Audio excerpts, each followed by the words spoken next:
வணக்கம். நம்ம இன்னைக்கு என்ன பார்க்க போகிறோம்னா, நம்ம மொபைல் பயன்படுத்தி இலவச ஆப்பை நிறுவி நாம் எப்படி நம்மள அன்றாட பள்ளி நிகழ்வுகளில் இருக்கக்கூடிய ரிசல்ட் அனாலிசிஸை எளிமையாக செய்யலாம் அப்படின்றதுக்கான ஒரு டீட்டெயில் ரிவ்யூ பார்க்கலாம். இதுக்கு நமக்கு என்ன தேவைன்னு பார்த்தீங்கன்னா, கூகுள் நிறுவனம் வெளியிட்ட கூகுள் டிரைவ் வேணும். இந்த கூகுள் டிரைவில் பார்த்தீங்கன்னா, நம்ம ஆன்லைனில் க்ளவுடில் நம்ம ஃபைல்ஸ்லாம் ஸ்டோர் பண்ணிக்கலாம். அது கூகுள் ஷீட், அதில் நம்ம ஒர்க் ஷீட் ரெடி பண்ணி வச்சுக்கலாம். வேர்ட்ஸ் டாக்குமெண்ட்ஸ் ரெடி பண்ணலாம், இமேஜ் வச்சுக்கலாம்.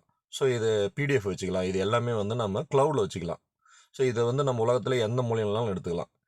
இதில் நான் என்ன பண்ணியிருக்கேன்னா, மார்க் ஷீட், உதாரணத்துக்கு மார்க் ஷீட் 2026-27 ஃபஸ்ட்டு மிட்டம் 2026 அப்படின்ற பேரில் இப்போ நடைபெற்ற ஃபஸ்ட்டு மிட்டம் டெஸ்ட்டினுடைய மார்க் ஷீட்டை நான் ரெடி பண்ணி போட்டிருக்கேன். ஸோ அதை நான் ஓப்பன் பண்ணி காட்டுறேன். இதில் பார்த்தீங்கன்னா ஸ்கூல் நேமு, அதனுடைய ஸ்டூடெண்ட்ஸ் நேம், சப்ஜெக்ட்டு, அவனுடைய மார்க்கு, இன்னும் மார்க் இல்லை, அதனால் நான் எம்டியாக விட்டுருக்கேன். இப்போ நான் கம்ப்யூட்டர் சயின்ஸ் மட்டும் அந்த மார்க் என்ட்ரி பண்ணியிருக்கோம் உதாரணத்துக்கு. ஸோ அந்த மார்க்லாம் என்ட்ரி பண்ணியிருக்கேன். அதனுடைய டீட்டெயில்ஸ் வந்துருச்சிங்க. ஸோ ரிசல்ட் அனாலிசிஸ் இது இன்னும் முழுசாக கம்ப்ளீட் ஆகலை. அடுத்து பார்த்திங்கன்னா, 2வது ஷீட்டில் பார்த்திங்கன்னா அந்தந்த பாடம், ஒவ்வொரு பாடத்துக்கான, நான் உதாரணத்துக்கு 4 பாடம் எடுக்கிறேன். ஸோ அந்த பாடத்துக்கு உண்டான மார்க் ஷீட் போட்டுருக்கேன். இதில் பார்த்திங்கன்னா கணினி அறிவியல் பாடத்துக்கு உண்டான மார்க் மட்டும் நான் என்ட்ரி பண்ணி வச்சுருக்கேன். இதில் பார்த்திங்கன்னா ஒரே ஒரு சப்ஜெக்ட் மார்க் மட்டும் இருக்கும். ஸோ ஃபார்முலா ஆல்ரெடி ஷீட்டில் நம்ம எப்படி ஃபார்முலா போடுறோமோ அதே மாதிரி தான் நான் போட்டிருக்கேன். மொத்த மாணவர்கள் எவ்வளோ பேர், அதில் தேர்ச்சி எவ்வளோ, அதில் பர்சன்டேஜ் எவ்வளோ, மதிப்பெண் சராசரி, பாஸு, அதிக மதிப்பெண், குறைந்த மதிப்பெண். ஸோ இந்த டீட்டெயில்ஸு இதில் இருக்குங்க. நான் இப்போ ஃபெயிலுக்கு மட்டும் நான் என்ன பண்ணியிருக்கேன்னா, 11th டியில் பார்க்கலாம் பாருங்கள், ஒரு மாணவி ஃபெயில் ஆகிருக்கா, அது ரெட்டில் காட்டும்.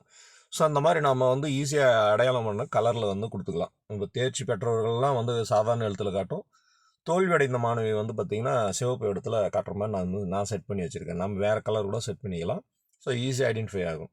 ஸோ இதுதான் கூகுள் ஷீட்டினுடைய நன்மை. இது ஆல்ரெடி எல்லாருக்கும் தெரியும். ஆனால் இப்போ நம்ம பார்க்க போகிறது அது இல்லைங்க. இப்போ வேறு ஒன்று நம்ம பார்க்க போகிறோம். ஸோ கூகுள் ஷீட்டை க்ளோஸ் பண்ணிக்கிறேன். அடுத்து மேலே பார்த்திங்கன்னா ஜெமினின்னு இருக்குது பாருங்கள். இது ஒரு ஏஐ ஆப். நீங்கள் கூகுள் ப்ளே ஸ்டோரில் இதை இன்ஸ்டால் பண்ணிக்கலாம். இந்த ஜெமினி ஏஐ நான் ஓப்பன் பண்ணிக்கிறேன்.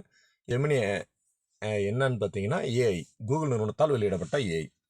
இந்த இடத்துல பார்த்தீங்கன்னா ஆஸ்க் ஜெமினின்னு இருக்கு இல்லைங்களா. இங்கே நம்ம கோரிக்கை என்ன அப்படின்றத இந்த ஏஐ கிட்ட கொடுக்கணும். அது இங்கிலீஷில் ப்ராம்ப்ட்னு சொல்லுவாங்க. இந்த ப்ராம்ப்ட் பார்த்தீங்கன்னா இங்கிலீஷில் இருக்கலாம், அல்லது தமிழில் இருக்கலாம், அல்லது இங்கே இருக்க பாருங்கள் மைக் சிம்பிள் இருக்கு இல்லைங்களா. இதை ஆன் பண்ணி நீங்கள் உங்களுக்கு வேணும்னா ஸோ நம்ம பேசுகிறதெல்லாம் அதை அப்படியே டைப் பண்ணிவிடும்.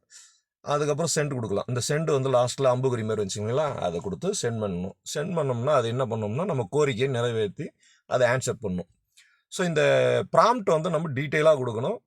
நம்ம எவ்வளோக்கு எவ்வளோ டீட்டெயிலாக கொடுக்குறோங்களோ ஏஐ அந்த அளவுக்கு நமக்கு பதில் டீட்டெயிலாக தரும். அவ்வளோதாங்க. இது எளிமையாக இப்போ நம்ம என்ன பண்ண போகிறோம்னா, ஏஐ அந்த ஜெமினியில் இருக்கக்கூடிய டேட்டாவை எடுக்க சொல்ல போகிறோம். எடுத்து எனக்கு தேவையான வடிவில், எனக்கு தேவையான ஃபார்மேட்டில், அல்லது எனக்கு தேவையான விவரங்களை மட்டும் எனக்கு தயாரித்து கொடுன்னு சொன்னோம்னா போதும். அது ரொம்ப அழகாக பண்ணி கொடுத்துருங்க. ஒரு சின்ன செக்கிங் மட்டும் நம்ம பண்ண வேண்டியதாக இருக்கும். ஏன்னா எப்பயுமே ஏஐ முழுசாக நம்ம நம்பக்கூடாதுன்னு சொல்லுவாங்க. அதனால் ஏதாவது தவறு இருக்கா, என்ன சின்ன சின்ன தப்பு இருக்கும். அது சின்ன தவறுகள் ஏதாவது செய்யலாம். அது அவங்களே சொல்லுவாங்க, அந்த ஏஐலே தயாரித்தவங்களே. ஏன்னா நம்ம செக் பண்ணிக்கிறது நல்லது. ஆனால் நாம் அந்த டேட்டாஸை ஒவ்வொரு மாணவிகளுக்கும் நாம் ரெடி பண்ணுறதை விட இதை பயன்படுத்தும் போது இன்னும் கொஞ்சம் எளிமையாக முடிக்கலாம். செக்கிங் வேலை மட்டும்தான் நமக்கு இருக்கும். ஸோ இப்போ நம்ம கூகுள் டிரைவில் நான் தயாரித்த அந்த மார்க் ஷீட்டை எப்படி இதில் இணைச்சி நான் தேடுறதுன்னு, இது ரொம்ப எளிமைங்க. ஆல்ரெடி கூகுள் நிறுவனம் என்ன பண்ணிடுச்சுன்னா, கூகுள் டிரைவில் இருக்கக்கூடிய டேட்டாவை தானாகவே இணைச்சி வச்சுருக்காங்க. ஸோ நம்ம சொன்னால் மட்டும் போதும், அது தானாகவே எடுத்துக்கும். நாம் எதுவும் தனியாக இணைக்கணும்னு அவசியம் இல்லை. ஆனால் சொல்லணும், இன் கூகுள் டிரைவ், எனக்கு கூகுள் டிரைவில் இருந்து அப்படின்றத நான் மென்ஷன் பண்ணிட்டேன். அந்த ஃபைல் நேம் கொடுக்கணும். கூகுள் டிரைவில் நம்ம நிறைய ஃபைல் வச்சுருப்போம். ஸோ எந்த ஃபைல்லேருந்து நம்ம எடுக்கிறோம் அப்படின்றது, இந்த டேட்டாவை எடுக்கணும் அப்படின்றத அதுக்கு சொல்லணும், அதுக்கு சொல்லி கொடுக்கணும். ஸோ நான் ஃபஸ்ட்டு மிட்டு அவ்வளோதான் போட்டுருக்கேன்னு நினைக்கிறேன். ஸோ முழுசாக கொடுக்கணும் எனக்கு தெரியல, அதனால் நான் முழுசாக கொடுக்கல. அப்படி இல்லைனாலும் நம்ம அந்த குறிப்பிட்ட வார்த்தைகளை போட்டால் போதும், அதுவே தேடி எடுத்துக்கும். அதுக்கு தான் நம்ம ஏஐ யூஸ் பண்ணுறோம். ஸோ அந்த ஃபைல் நேம் எனக்கு முழுசாக தெரில. நான் ஃபஸ்ட்டு மிட்டுன்னு இருக்கலான்னு நான் நினைக்கிறேன். அந்த ஃபைல் நேமே மறந்துட்டேன். 2026, 27 எனக்கு இந்த ஆண்டு அப்படின்றது போட்டேன். ஸோ அதை வச்சுக்கிட்டு அது தேடி எடுத்துக்கும் எந்த ஃபைலுன்றது சரியா. ஸோ நான் வந்து அதுலேருந்து எடுத்துக்கிட்டேன். அது வந்து என்னென்னா மார்க் ஷீட். ஸோ அது என்னன்றதையும் நான் சொல்லிட்டேன். அடுத்து அதில் என்ன இருக்குன்னா 4 ஷீட்டு இருக்குது. 4 தனித்தனி ஷீட்டில் நான் அந்த டேட்டா மார்க் ஷீட் வச்சுருக்கேன். ஸோ அதை வந்து நான் எந்த ஷீட்லேருந்து எடுக்கிறேன்றதையும் நம்ம சொன்னோம்னா அதுக்கு எளிமையாக இருக்கும். ஸோ நான் அதுக்கு என்ன பண்ணுறேன், +1 CS அப்படின்னு மென்ஷன் பண்ணுறேன். ஸோ அதுலேருந்து தான் எனக்கு வேணும் அப்படின்னு சொல்கிறேன்.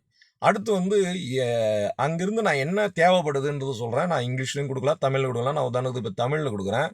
ஸோ என்னுடைய மொபைலில் இருக்கக்கூடிய தமிழ் கீபோர்டு ஆன் பண்ணிக்கிட்டேன். உங்களுக்கு இது சிரமமாக இருக்குது டைப் பண்ணுறதுக்குன்னா அந்த மைக் ஆன் பண்ணி நீங்கள் வந்து வாய்ஸ்லேயே பேசலாம். எனக்கு வந்து இந்த மாதிரி இந்த இடத்துலேருந்து எடு அப்படின்னு சொன்னீங்கன்னா அது தானாகவே டைப் பண்ணிக்கும். ஸோ அந்த மாதிரி எளிமையாக பயன்படுத்திங்க. நான் இப்போ வந்து பார்த்தீங்கன்னா அந்த மார்க் ஷீட்டை பயன்படுத்தி மெல்ல கற்கும் மாணவிகள் விவரம் தருக அப்படின்னு கொடுத்துட்டேன். ஸோ அந்த மெல்ல கற்கும் மாணவிகள்லாம் அது தெரியுமா புரிஞ்சுக்குமான்னு தெரியல, இருந்தாலும் நான் கொடுக்குறேன். இல்லை அப்படி இல்லைன்னா டீட்டெயிலாக கொடுக்கணும் அப்படின்னா அதுக்கு புரிய வைக்கணும். மெல்ல கற்ற மாணவிகள் யாருன்னு சொல்லணும். அதுக்கு நம்ம என்ன பண்ணலாம்னா இந்த மார்க்கு கீழக்கிற மாணவிகள் அப்படின்னு சொன்னோம்னாலும் தேடி எடுத்து கொடுத்துரும். ஒரு முறை நம்ம அது மாதிரி செட் பண்ணி அதை வந்து புரிய வச்சிட்டோம்னா அடுத்த முறை அது சொல்லணும்னு அவசியம் இல்லை. மெல்ல கற்றல்னாவே அதுவே புரிஞ்சிக்கும். ஸோ நான் இப்போ அந்த மேலே ஒரு ப்ளூ கலர் ரவுண்ட் போட்டு அம்புக்குறி ஏரோ மார்க் இருக்குங்களா, அதை கிளிக் பண்ணுறேன். ஸோ அந்த ப்ராம்ப்டை வந்து நான் ஏஐக்கு சென்ட் பண்ணிட்டேன். ஸோ இப்போ வந்து அது ஏஐ வந்து கூகுள் டிரைவில் இருக்கக்கூடிய என்னுடைய ஒர்க் இடத்த வந்து அது எடுத்துக்குது, கனெக்ட் பண்ணிக்குது தானாகவே. நான் சொல்லலை, கூகுள் டிரைவ்னு மட்டும் தான் சொன்னேன். என்னுடைய ஃபைலை தேடுது, ஃபைலை தேடி மார்க் ஷீட்டை அதை அனலைஸ் பண்ணி எடுத்து கொடுக்கும். இப்போ வந்து ஆன்சரை மட்டும் தான் நான் கொடுக்க சொல்லியிருக்கேன். மாணவிகள் விவரம் தருக அவ்வளோதான் கொடுத்துருக்கேன். ஒருவேளை உங்களுக்கு பிடிஎஃபாக வேணும் அப்படின்னா நீங்கள் அது கொடுக்கணும். இல்லை டாக்குமெண்ட்டாக வேணும், ரிப்போர்ட்டாக வேணும்னு சொன்னீங்கன்னா அது கொடுக்கணும். இப்போ வந்து அது ரெடி பண்ணிடுச்சு. மெல்ல குறைந்த மதிப்பெண் பெற்றவர்கள் அதுவே புரிஞ்சுக்கிச்சு. ஸோ ப்ராக்கெட்டில் போட்டு கொடுத்துருக்கு பாருங்கள். ஆன்சர் தமிழில் தான் கொடுத்துருக்கு. இதில் இருக்கிறதுலே அந்த மார்க் ஷீட்டை வச்சுக்கிட்டு குறைஞ்ச மார்க் வாங்கினவங்க யார், அவங்க பேரை வந்து ஒரு 5 பேர், நான் சொல்லலை அதை, அதுவே எடுத்துக்கிச்சு. 5 பேர் மாணவர்களை மட்டும் சொல்லுது. ரிட்டன் எக்ஸாமில் எவ்வளோ, டோட்டல் எவ்வளோ அப்படின்றது சொல்லியிருக்கு. இது வந்து லாஸ்ட்டில் இருக்கிறது மொத்த டோட்டல் சொல்லுது. ஸோ அடுத்து வந்து பார்த்தீங்கன்னா சிஎஸ்சில், அதாவது டீட்டெயிலாகவே விவரம் எடுக்குது, மொத்த விவரமும் எடுக்குது. இதில் மொத்த மார்க்ஸையும் காட்டுது, மொத்த மதிப்பெண். ஸோ வந்து பார்த்தீங்கன்னா அதெல்லாம் வந்து சின்ன சின்ன மிஸ்டேக் இருக்கும், நீங்கள் செக் பண்ணிடணும். உதாரணத்துக்கு இப்போ மெல்ல கற்றல் மாணவிகள் லிஸ்ட்டு கொடுத்துருக்குன்னா அந்த மார்க் கரெக்டாக அது அந்த கூகுள் ஷீட்லேருந்து மார்க்கை வந்து சரியாக எடுத்திருக்கான்றதை நம்ம செக் பண்ணலாம். ஸோ 5 பேர் தான் இருக்குது. ஸோ நம்ம அதை செக் பண்ணுறது ஒன்றும் சிரமமான விஷயம் இல்லை. ஃபஸ்ட்டு வந்து அந்த கூகுள் ஷீட்டை எப்படி தயாரிக்கிறது, அதை எப்படி நம்ம இதில் வந்து ஆட்டோமேட்டிக்காக ஃபார்முலாவெலாம் ஃபிட் பண்ணி நம்ம வந்து பயன்படுத்துறதுன்றதை நம்ம இன்னொரு வீடியோவில் பார்க்கலாம். தேங்க்யூ.